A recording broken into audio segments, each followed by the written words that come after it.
Hello guys, আমার আজকে registry হয়ে গেল। দিনটা ছিল 24শে জুলাই 2026 আর বাংলার শ্রাবণের 7 তারিখ। তো সেই দিন ছিল উল্টো রথ। আর সেই দিনই আমাদের রেজিস্ট্রির ডেট ফিক্সড হয়েছিল।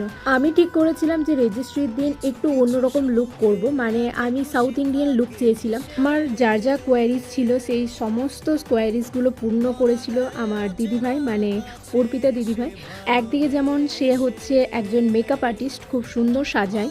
তোমরাও যদি তোমাদের স্পেশাল দিনে এই দিদিভাইকে বুক করতে চাও তাহলে অবশ্যই আমাকে কমেন্টে জানিও। আমি স্ক্রিনে দিয়ে দিচ্ছি ফেসবুকে পেজটা, তোমরা চাইলে সেখান থেকেও কন্ট্যাক্ট করে নিতে পারো অর্পিতা দির সাথে। আর একটা কথা বলে রাখি, এই অর্পিতা দি হচ্ছে কিন্তু আমার ননদ। তো আমাকে এত সুন্দর সাজিয়েছিল, আমি তো খুব খুশি হয়ে গিয়েছিলাম। তো আমার সাজানোটা তো বেশ পছন্দ হয়েছিল। আর তোমাদের কেমন লাগলো অবশ্যই কমেন্ট করে জানিও। আর আমি যে এই সুন্দর দেখতে হলুদ কালারের শাড়িটা পরেছিলাম, অনেকেই আমাকে লিঙ্ক চেয়েছো, কিন্তু আমি সেটা দিতে পারছি না, কারণ আমি এটা অফলাইনে কিনেছিলাম ইন্ডিয়ান সিল্ক হাউস থেকে। তোমরা চাইলে অনলাইনে ইন্ডিয়ান সিল্ক হাউসের সাইটটা একবার খুঁজে দেখতে পারো।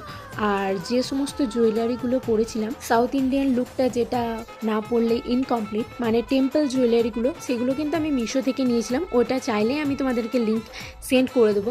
রেজিস্ট্রি অফিসে আমাদেরকে টাইম দিয়েছিল 11টা থেকে 11:30, তাই আমরা তাড়াতাড়ির মধ্যে রেডি হয়ে বেরিয়ে পড়বো। এখন আমি রেডি হয়ে যাওয়ার পর কিন্তু শুভমও রেডি হবে। তো চলো দেখে নাও আমার ফাইনাল লুকটা। আমার তো এই লুকটা ভীষণ পছন্দ হয়েছিল আর আমার বাড়ির সবার। তো তোমাদের যদি ভালো লাগে অবশ্যই কমেন্টে জানিও। টাটা।